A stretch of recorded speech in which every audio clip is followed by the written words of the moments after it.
Josef Mengele, el infame médico demonio de Auschwitz. Esto es todo lo que queda de una de las 4 cámaras de gas aquí. Y justo al lado de la cámara de gas estaba el laboratorio de Mengele. En este video vamos a hablar de algo que pone la piel de gallina. Él es la persona apodada el Ángel de la Muerte. Él era un doctor que se suponía debía salvar vidas, pero en Auschwitz usó sus habilidades para cometer actos de crueldad. Esta es la oscura historia de Josef Mengele. Antes de que Josef Mengele fuera conocido como uno de los doctores más crueles de la Alemania nazi, primero fue un joven educado que soñaba con tener una carrera exitosa en la medicina. Nació el 16 de marzo de 1912 en Günzburg, un pueblo en Baviera, Alemania. Él era el primogénito de Karl y Walburga Mengele. Su familia era rica porque su padre era dueño de una empresa que fabricaba maquinaria utilizada en la agricultura. No había señales claras cuando era niño de que se convertiría en un criminal de guerra famoso. Creció en un hogar cómodo, recibió una buena educación y no tuvo que esforzarse para tener un buen futuro. En 1930 comenzó a estudiar. También estudiaba antropología, o el estudio sobre el origen y las características físicas de las personas. Ingresó a las universidades de Múnich, Viena y Bonn, pero mientras estudiaba, Alemania también estaba cambiando rápidamente. Muchos alemanes en ese entonces estaban enojados y perdiendo la esperanza debido a la pobreza, la falta de trabajo y la derrota del país en la Primera Guerra Mundial. El partido nazi aprovechó esto. Prometieron devolver la fuerza y el honor a Alemania. Los nazis también creían que solo los alemanes que se parecían a su ideal debían gobernar Alemania. Consideraban inferiores a los judíos, los romaníes, los pueblos eslavos, las personas con discapacidad y otros grupos que no cumplían con sus estándares. Por eso les quitaron sus derechos, los encarcelaron y muchos fueron asesinados. De hecho, esta creencia es incorrecta. Ninguna raza es superior ni más importante que otra. Sin embargo, no solo los soldados y políticos apoyaron esta creencia, también hubo doctores, científicos y profesores que ayudaron a que el racismo nazi pareciera verdadero y científico. Una de las ideas que se difundió en ese entonces fue la eugenesia. En una explicación sencilla, la eugenesia dice que se puede mejorar una población controlando quién puede tener hijos. A las personas que consideraban fuertes y deseables las animaban a tener más hijos. A quienes consideraban débiles o enfermos les impedían tener descendencia. Esta idea es incorrecta y peligrosa porque trata a las personas como si fueran animales o plantas que se pueden seleccionar y eliminar según las características que quiera el gobierno. Los nazis no fueron los primeros en practicar la eugenesia. Ya había quienes apoyaban esto en diferentes países antes de que ellos llegaran al poder, pero el régimen nazi lo hizo de manera más violenta. Usaron la ley para esterilizar a la fuerza a las personas con ciertas condiciones para que ya no pudieran tener hijos. Se estima que alrededor de 400,000 personas fueron sometidas a esterilización forzada. Bajo su programa, a medida que este sistema se fortalecía, Mengele también se involucraba cada vez más en lo que llamaban ciencia racial. En 1932 se unió a la Organización Juvenil de Stahlhelm, un grupo nacionalista formado y apoyado por exsoldados. Todavía no formaba parte del partido nazi, pero ambos creían que Alemania debía ser poderosa. En lugar de usar sus estudios para reconocer las similitudes entre las personas, empezó a buscar diferencias entre las razas, creyendo en lo que llamaban razas distintas. En 1935 obtuvo un doctorado en antropología. Su investigación trataba sobre la forma de la mandíbula inferior de diferentes grupos de personas. En ese tiempo, algunos investigadores usaban las medidas de la cara, el cráneo, la nariz y el cuerpo para intentar dividir a las personas según su raza. Pero este tipo de método no es una base sólida para decir que hay una raza mejor, más inteligente o con más derecho a vivir que las demás. El sistema nazi solo usó la apariencia de la ciencia para respaldar sus creencias racistas preexistentes. Después de terminar su formación médica, Mengele trabajó en el Instituto de Biología Hereditaria e Higiene Racial en Frankfurt. Se convirtió en asistente del profesor Ottmar von Berschwer, un investigador reconocido en herencia y estudios sobre gemelos. Aquí Mengele se acercó más al sistema que utilizaba la medicina para clasificar a las personas. El instituto ayudaba en la elaboración de registros médicos y familiares. Se usaban los registros para determinar quién era considerado judío por el gobierno nazi. Si tenías una enfermedad hereditaria o no pertenecías al tipo de ciudadano alemán que ellos querían, eras excluido. Al principio, podría parecer que solo hacían papeles, exámenes y estudios.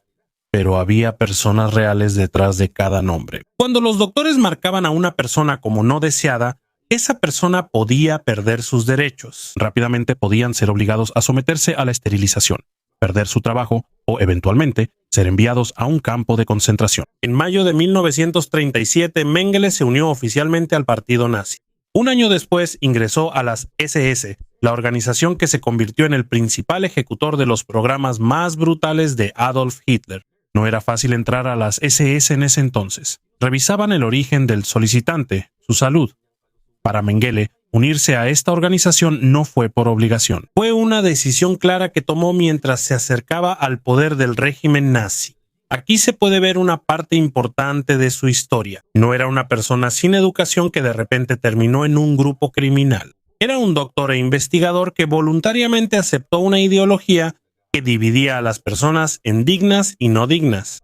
Su conocimiento en medicina no fue una protección contra la crueldad. Al contrario, eso mismo fue lo que usó para ayudar a un sistema peligroso. Y cuando estalló la Segunda Guerra Mundial, ese sistema llevó a Joseph Mengele a un lugar donde ya nada lo detenía, Auschwitz. Aún así, mientras se fortalecía su conexión con el sistema nazi, Joseph Mengele se casó con Irene Schonbein el 28 de julio de 1939. A los ojos de los demás, su vida era buena. Venía de una familia rica, era doctor, tenía esposa y su carrera avanzaba rápidamente. Pero al mismo tiempo también se acercaba más a una organización que creía que había personas que merecían vivir más que otras. Incluso el matrimonio de los miembros de la SS estaba controlado por sus políticas racistas. Las parejas debían demostrar que cumplían con lo que llamaban ascendencia aria. Se investigaban sus familias y orígenes porque las SS quería controlar incluso a los futuros hijos de sus miembros. Esto muestra cuán profunda era la creencia del régimen nazi en lo que llamaban pureza racial. No solo controlaban el gobierno y el ejército, también se entrometían en el matrimonio, la familia y la procreación. No pasó mucho tiempo antes de que estallara la Segunda Guerra Mundial. Alrededor de finales de 1940, Mengele ingresó voluntariamente a las Waffen-SS. Esta era la rama armada de las SS que luchaba junto con el ejército alemán. Primero sirvió como oficial médico en la división Viking de las SS, pero este grupo no era una unidad militar ordinaria. Mientras la Alemania nazi avanzaba hacia la Unión Soviética, había unidades de las SS que también estaban involucradas en el asesinato de civiles judíos y otras personas que consideraban enemigas. Como médico en el campo de batalla, el trabajo de Mengele era tratar las heridas de los soldados. Sirvió en el Frente Oriental, donde los combates eran intensos y las condiciones muy difíciles. Debido a su servicio, recibió la Cruz de Hierro de segunda clase y la Cruz de Hierro de primera clase. Es un premio militar que Alemania otorga a los soldados reconocidos por su valentía en combate. Pero es importante dejar algo claro. El hecho de que fuera bueno rescatando a sus compañeros soldados no significa que respetara toda forma de vida. Para Mengele había personas que valía la pena salvar, y había personas que podía tratar simplemente como objetos. En 1942 resultó gravemente herido en el Frente Oriental. Debido a esto ya no se le permitió regresar al combate activo. En lugar de terminar su servicio, lo asignaron a otro puesto. Regresó a Alemania y volvió a trabajar con los oficiales encargados de la raza, la familia y la reubicación de la población. Aquí se volvieron a cruzar las dos partes de su vida: ser doctor y su fuerte creencia en la teoría racial nazi. Después llegó la asignación que le dio un poder casi ilimitado sobre personas que no tenían la capacidad de negarse. En mayo de 1944, comenzó a trabajar en Auschwitz, el complejo de campos de concentración de Auschwitz en la Polonia ocupada por los alemanes. Se le asignó ser el doctor del llamado campo familiar Roma en Auschwitz-Birkenau. Más tarde también tuvo deberes médicos más amplios en Birkenau. Auschwitz no era una prisión ordinaria, era un gran complejo de campos utilizado para encarcelamiento, trabajos forzados y asesinatos a gran escala. Más de 1 millón de personas judías fueron asesinadas allí, junto con muchos Roma, prisioneros polacos, prisioneros de guerra soviéticos y otras víctimas de la persecución nazi.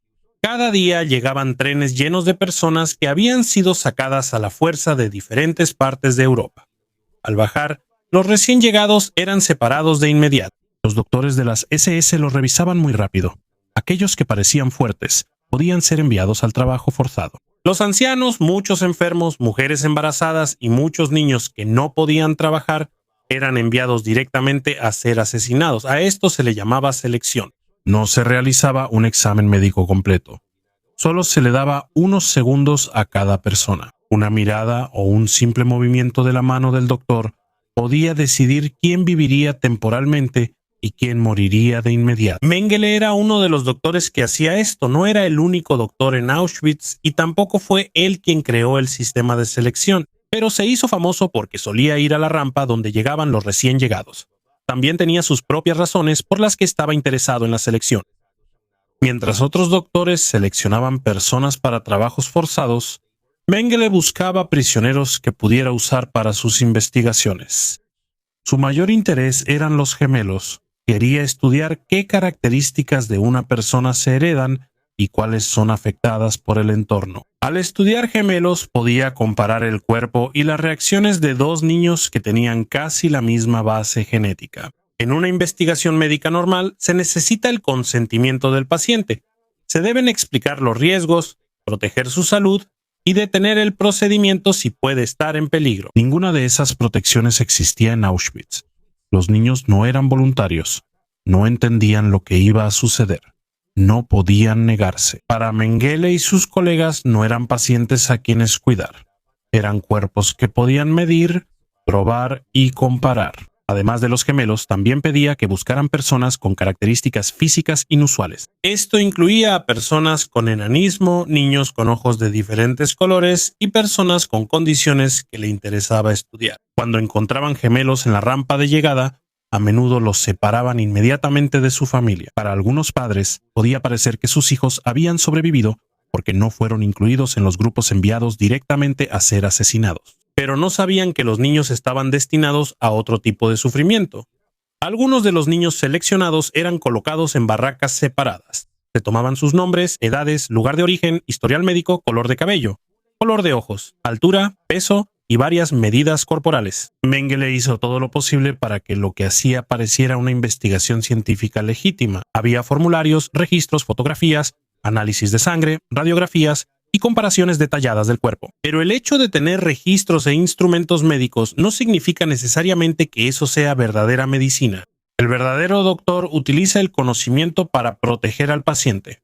En Auschwitz se usó la apariencia de la ciencia para encubrir el abuso. Para algunos niños, la forma en que Mengele los trataba era aún más confusa. Algunos sobrevivientes contaron que a veces hablaba con suavidad y hasta podía darles dulces. También se aseguraba de que algunos niños que necesitaba para su investigación se mantuvieran vivos y lo suficientemente fuertes.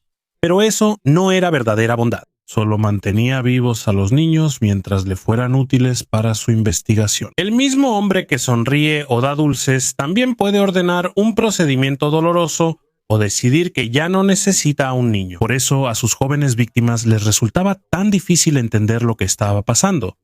Él se mostraba como un doctor que cuidaba de ellos. Pero detrás de su voz suave quedaba claro cómo los veía realmente. No los veía como niños que debían ser salvados. Para él, solo eran parte de un experimento. Dentro de Auschwitz estaba claro que lo que hacía Joseph Mengele no era realmente un tratamiento. Sus procedimientos formaban parte de lo que se llama pseudociencia. Eso significa que utiliza términos médicos, laboratorios, registros y equipo, pero no sigue el método científico correcto.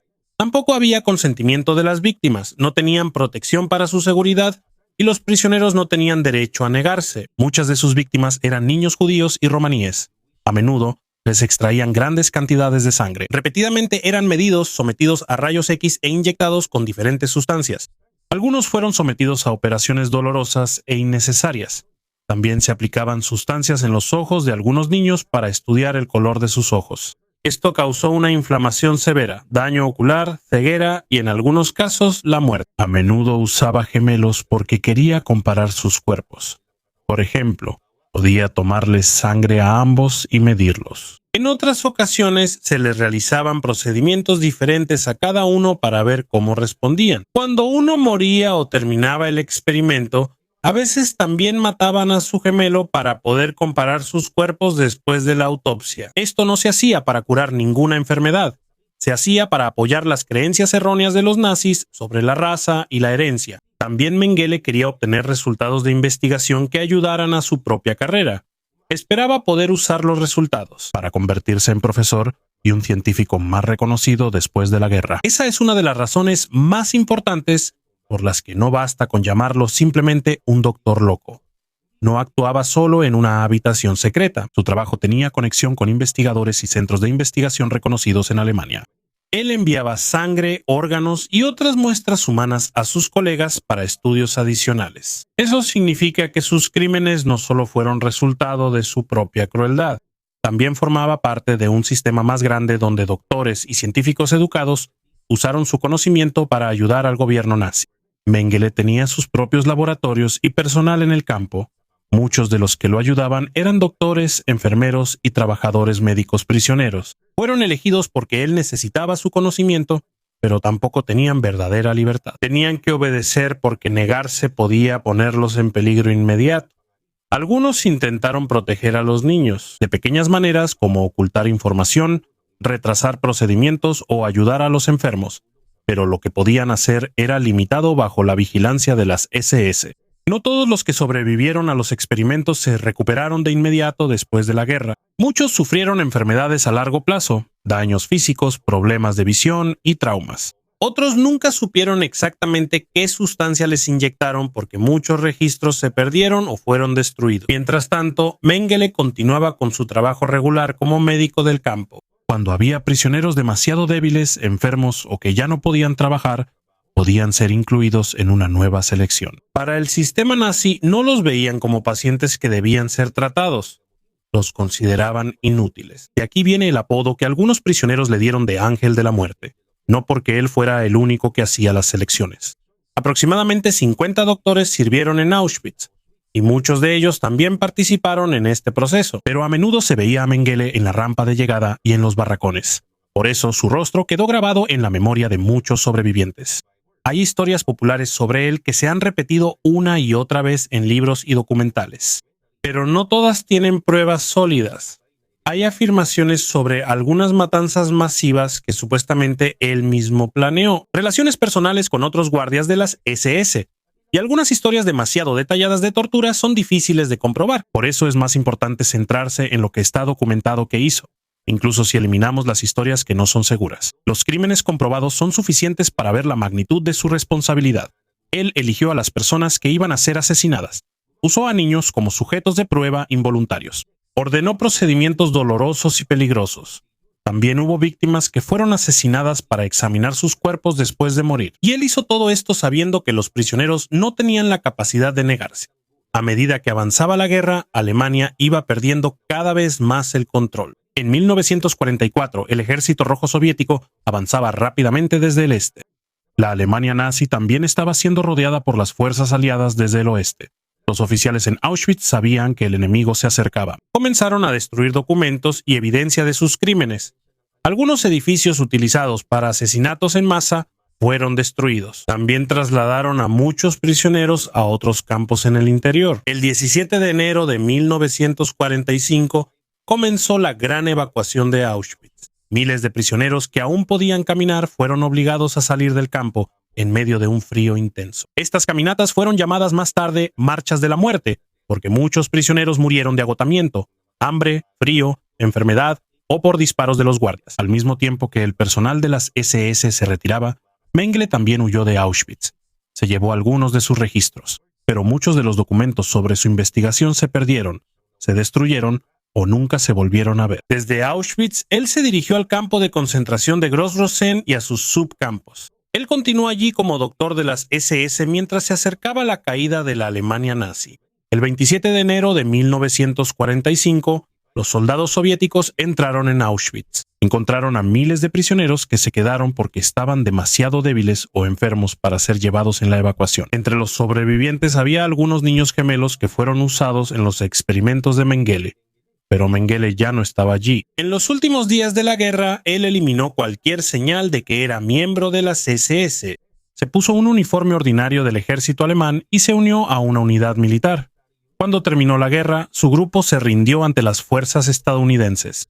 Mengele se convirtió en prisionero de guerra, pero los oficiales estadounidenses no sabían que tenían bajo custodia a uno de los doctores más famosos de Auschwitz. Se presentó como un oficial ordinario del ejército alemán. Tampoco se vio de inmediato su conexión con las SS. Muchos miembros de las SS tenían un tatuaje común del grupo sanguíneo, pero Mengele no tenía ese tatuaje. Por eso no fue identificado de inmediato como miembro de la organización. En ese entonces, tampoco había un buen intercambio de registros entre las diferentes oficinas aliadas. Su nombre ya estaba en la lista de criminales de guerra buscados, pero no lo relacionaron con el hombre que tenían bajo custodia. A principios de agosto de 1945, el ejército estadounidense lo liberó.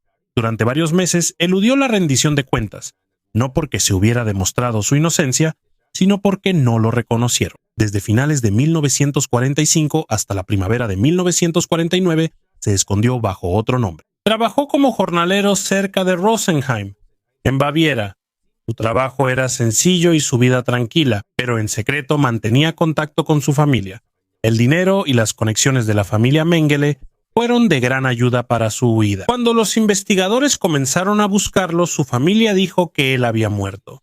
Durante un tiempo, las autoridades creyeron esto, mientras los sobrevivientes intentaban reconstruir sus vidas. El hombre responsable del experimento y de la muerte de tantas personas vive solo a unos cientos de kilómetros del lugar de sus crímenes. Pero Mengele sabe que no estará seguro en Alemania por mucho tiempo. A medida que aumentan los testimonios de los sobrevivientes, el papel de Mengele en Auschwitz se vuelve más claro para los investigadores. Así que en julio de 1949, usando el dinero de su familia y una nueva identidad falsa, dejó Europa. Su siguiente destino fue Argentina. Ahí comenzará la parte más larga de su huida. Una búsqueda que durará varias décadas, pero que nunca llevará a su juicio. A medida que salían a la luz los testimonios de los sobrevivientes, Josef Mengele se hizo más conocido como uno de los criminales de guerra nazi más buscados. Sabía que era peligroso quedarse en Alemania. En 1949 escapó de Europa con la ayuda de una red secreta de escape que usaban algunos ex-nazis. Llegó a Italia y obtuvo documentos de viaje usando el nombre falso de Helmut Gregor. Desde Génova abordó un barco rumbo a Argentina y llegó a Buenos Aires el 22 de junio de 1949. No es cierto que el presidente Juan Perón lo haya alojado personalmente en su palacio, pero es cierto que Argentina fue un lugar seguro en ese entonces para muchos nazis que huían. Hubo oficiales, empresarios y antiguos simpatizantes nazis que los ayudaron con trabajo, vivienda y una nueva identidad. En Argentina, Mengele pudo trabajar, se relacionó con la comunidad alemana y siguió recibiendo dinero de su familia adinerada en Alemania. Él no vivió como un fugitivo temeroso. Con el paso del tiempo se volvió aún más confiado. Se separó de su primera esposa, Irene. En 1956 se casó con Marta, la viuda de su hermano. Pero su relación en Argentina tampoco duró mucho tiempo. Tan confiado estaba Mengele que dejó el nombre falso y volvió a usar su verdadera identidad una y otra vez. Incluso consiguió documentos argentinos bajo el nombre de Josef Mengele. Eso significa que durante un tiempo se le permitió vivir en Buenos Aires mientras sus víctimas esperaban justicia, pero los sobrevivientes y los cazadores de nazis no dejaron de buscarlo. Uno de ellos fue Hermann Langbein, un sobreviviente de Auschwitz que presionó al gobierno de Alemania Occidental. En 1959, Alemania Occidental emitió una orden de arresto contra Mengele y solicitó su extradición desde Argentina. Antes de que pudieran arrestarlo, recibió una advertencia y huyó a Paraguay. Allí también obtuvo la ciudadanía, lo que le dio protección adicional. Después, en mayo de 1960, agentes israelíes capturaron en Argentina a Adolf Eichmann, otro alto funcionario nazi. Eso fue una gran advertencia para Mengele. Por eso se escondió aún más y se mudó a Brasil. Volvió a usar alias y vivió en granjas y casas apartadas cerca de Sao Paulo. Fue ayudado por varios inmigrantes alemanes y húngaros, incluyendo a la pareja Wolfram y Lieselot Bosser. A cambio de dinero de la familia Mengele, le dieron alojamiento y protección, pero con el tiempo su mundo se fue haciendo más pequeño. Ya no podía moverse libremente. Siempre tenía miedo de que alguien lo reconociera o lo delatara. También tuvo problemas de salud y se volvió irritable y difícil de tratar. Sin embargo, nunca se arrepintió. Según sus cartas y el testimonio de las personas que estuvieron con él, siguió defendiéndose a sí mismo. Él se consideraba una víctima de las personas que lo perseguían. Mientras tanto, continuó la búsqueda por parte de las autoridades de Alemania Occidental, los investigadores israelíes y los cazadores de nazis. Pero mucha de la información que recibían era incorrecta, antigua o llegaba demasiado tarde. Hubo reportes de que lo habían visto en Paraguay, Brasil, Chile y otros lugares de Sudamérica. Debido a que siempre cambiaba de nombre y de residencia, era difícil confirmar dónde estaba realmente. También le ayudó a escapar la lentitud de algunos gobiernos, la falta de intercambio de registros y las personas que deliberadamente lo protegieron. Tampoco es cierto que hubo un juicio penal completo en su contra en 1964. Mengele nunca se presentó ante un tribunal. En 1976 sufrió un derrame cerebral. Su cuerpo se debilitó y dependió aún más de las personas que lo escondían. El 7 de febrero de 1979 fue a una playa en Bertioga, Brasil. Mientras nadaba, sufrió otro derrame cerebral y se ahogó. Tenía 67 años. Fue enterrado bajo el nombre falso de Wolfgang Gerhard. Por eso las autoridades siguieron buscándolo aunque ya estaba muerto. En 1985, los investigadores de Alemania Occidental encontraron cartas y documentos que vinculaban a la familia Mengele con las personas que lo escondieron en Brasil. Se abrió la tumba de Wolfgang Gerhard. El equipo internacional de forenses examinó los huesos, los registros dentales, la altura, la edad y las lesiones previas en el cuerpo. Resultó que coincidían con Mengele, pero aún había quienes dudaban. Así que en 1992, los científicos usaron pruebas de ADN, compararon el ADN de los huesos con el ADN de los familiares de Mengele. Confirmaron el resultado de que el cadáver era realmente de Joseph Mengele. Por fin, la verdad quedó clara. Murió en 1979.